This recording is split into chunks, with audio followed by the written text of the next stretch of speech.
if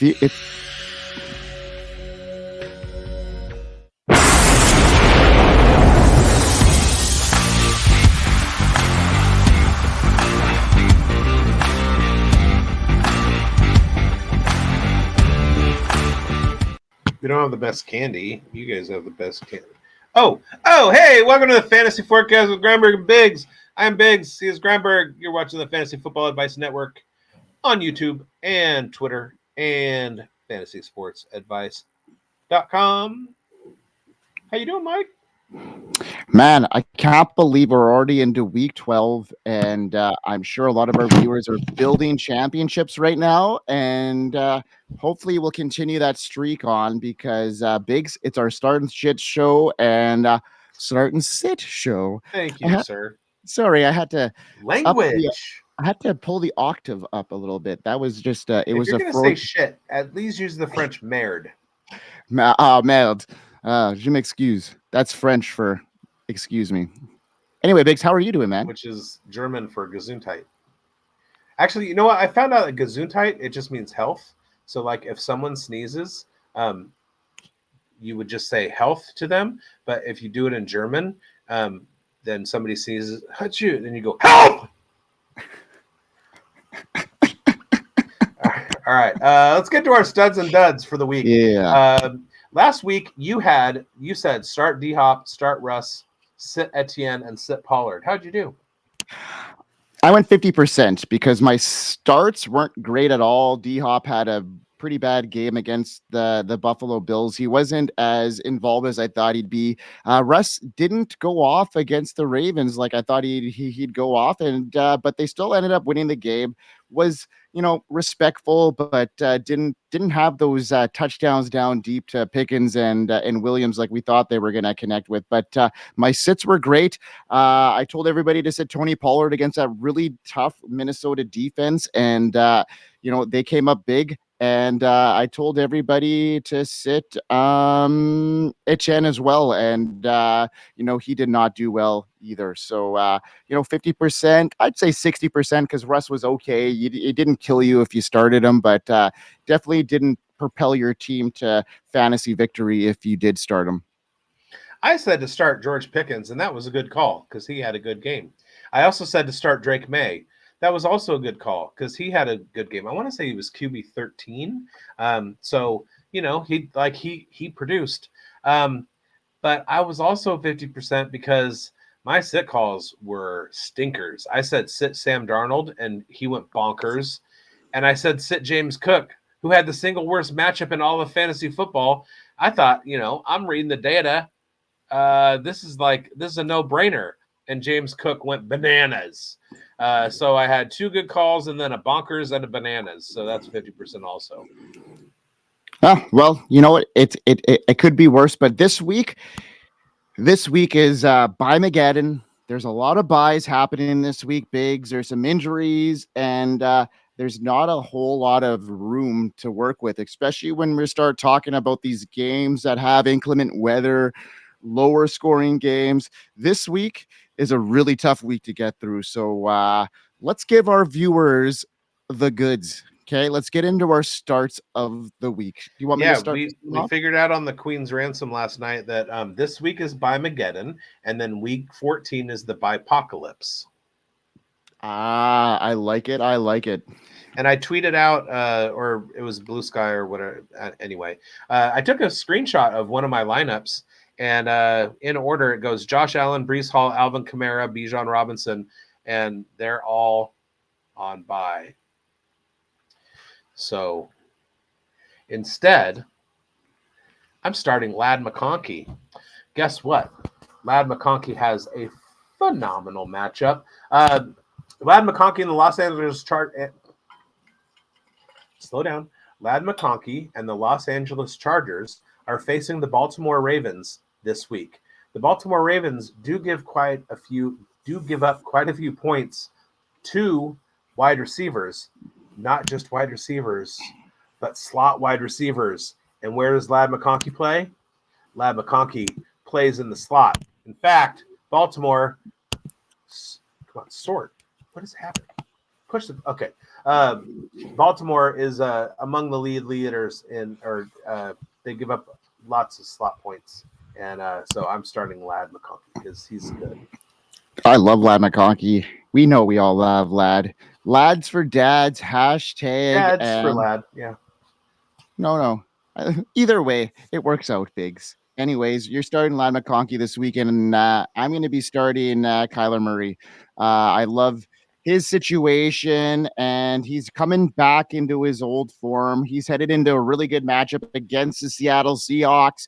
Murray is primed for another explosive performance that could solidify his place among the top quarterbacks headed into the big stretch of your fantasy leagues in week 11. Murray, he went 22 for 24, completing 266 yards. He was efficient in this one. He scored, 2 rushing touchdowns in that win over the Jets, showcasing he's back and his dual threat potential is there. His current rank as QB9 and 8 average fantasy points per game, making him a reliable top tier fantasy option. And against the Seattle Seahawks defense, they rank 22nd against EPA per play. So Murray will have the opportunity to exploit a shaky secondary. Now, bigz, who is your next start? Well, my next start is going to be David Montgomery. David Montgomery. He's a running back, and he plays for the Detroit Lions. And guess what? He has averaged a touchdown a game. I think it's close. If it's not, he might be one short.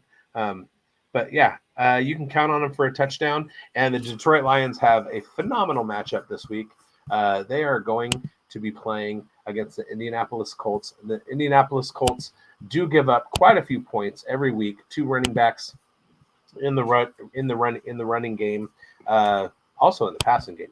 But they hemorrhage points to running backs, and David Montgomery is going to be doing David Montgomery things. So anybody who was planning on not starting him because they have Jahmyr Gibbs, it's a 2-headed monster, baby. You could roster both of them. You could play them both as the RB1 and the RB2 in your lineup, and you're still going to do okay. So get David Montgomery into your lineup.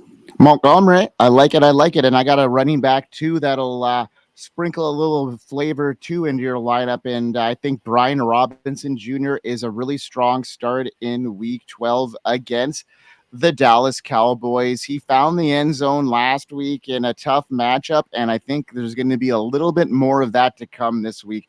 Robinson has scored a touchdown in 6 straight games, demonstrating his consistent fantasy value. The Cowboys have allowed the 4th most fantasy points per game to running backs this season.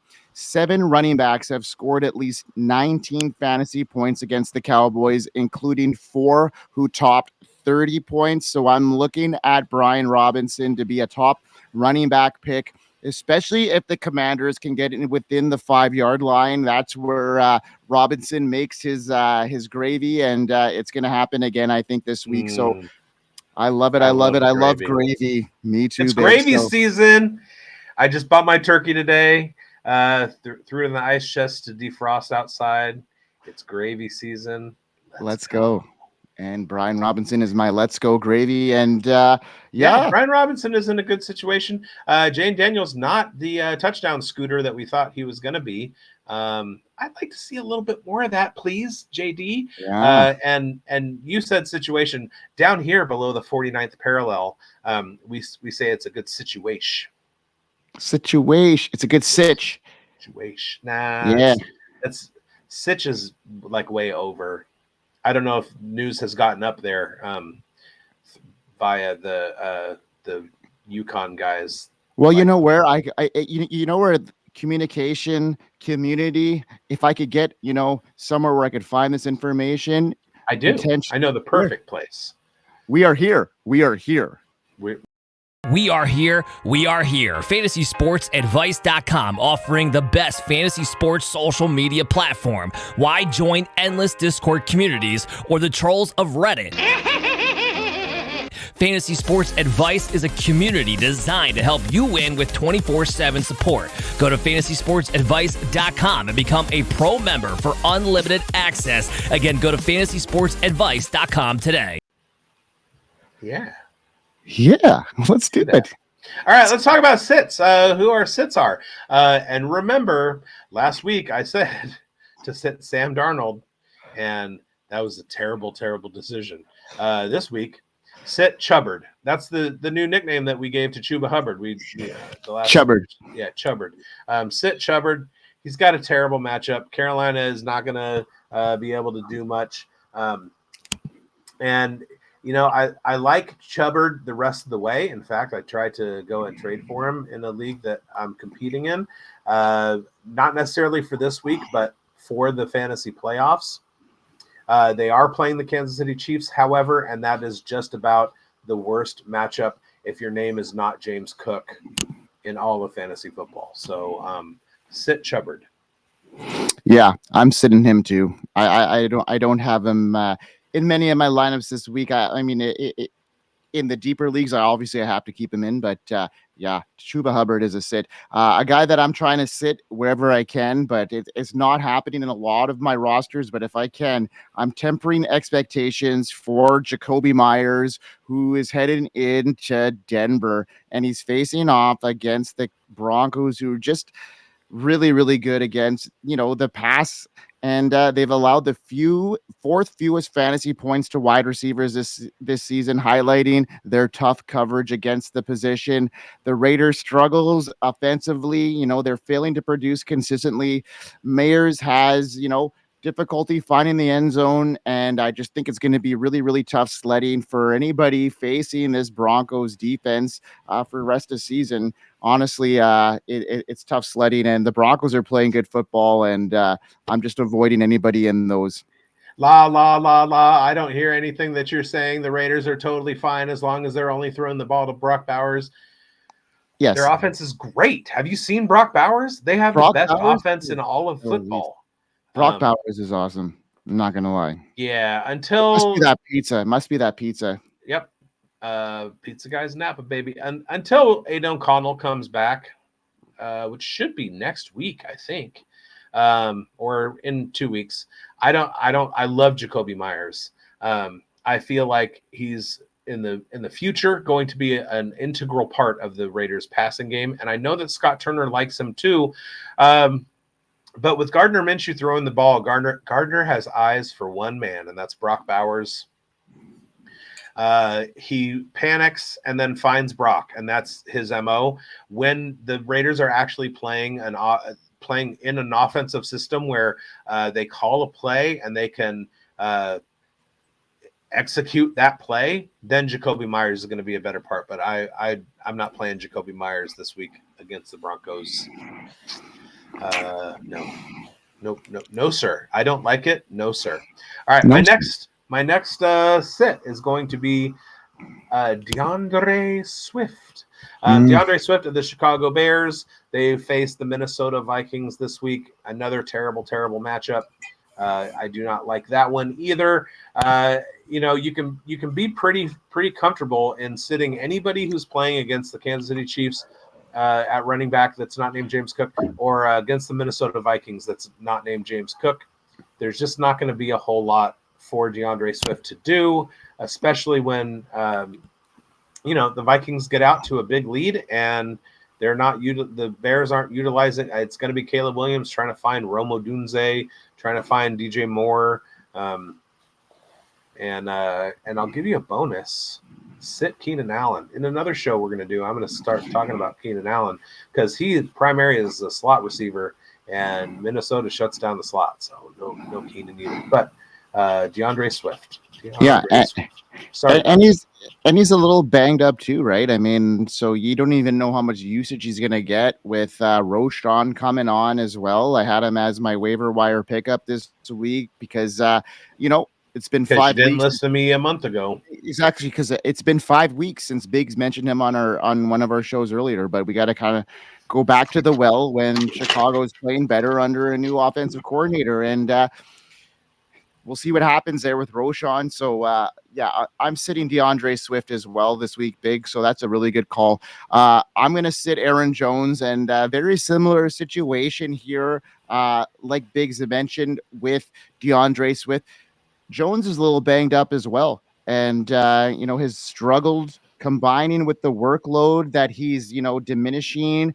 Cam Akers is coming in the red zone and stealing some snaps as well. He's becoming a viable threat, making Aaron Jones a fantasy gamble this week, especially against that Bears defense that is not easy against the run. So his declining production, his rushing output has not been good. The rising competition of Cam Akers, the inconsistency of his touches, and a tough matchup against the Bears, allowing just 25 fantasy points per game to running backs the past 4 weeks combined. So I'm not liking this at all for Aaron Jones bigz this week. Yeah. But do start George Pickens last night, right now. Let's go, Pickens. Yeah, man. What do we got? We got anything else? We got an injury show tomorrow. I know we got an injury show tomorrow. We got breakfast with bigz on Sunday morning. Tune in for that at 8 a.m. Pacific, 11 a.m. Eastern. Last week's show was really fun. I shared a nice recipe for a cocktail. This week, I'm going to be doing another cocktail. It's called a milk punch, and you're going to want to see that. And I think was it an espresso somewhere? Anyway, I forgot what it was. Anyway, you're going to want to tune in. Breakfast with bigz for that brunch cocktail recipe. And then Queen's Ransom next Wednesday. Me and Amber live. Our waiver wire show drops Tuesday. And Points After Thursday, every Thursday night after the Thursday night football game, which we will be recording here in about 2 hours from now, last night ish. So you missed it. Yeah. But watch next week. And that's about it. I'm assuming it was off the hook and we were talking about George Pickens a little bit. No. But yeah, follow me on Twitter at BigBonedFFB, on Blue Sky at BigBoned. Download our Fantasy Football Advice Network app, fantasysportsadvice.com. And unless your name is Big Draft Energy, Sean Raycraft, or Mike Lindbergh, I hope you win. Unless your name is Brendan Booth, no relation to the never mind. We hope you win. Peace. We are here. FantasySportsAdvice.com, offering the best fantasy sports social media platform. Why join endless Discord communities or the trolls of Reddit? Fantasy Sports Advice is a community designed to help you win with 24/7 support. Go to fantasysportsadvice.com and become a pro member for unlimited access. Again, go to fantasysportsadvice.com today.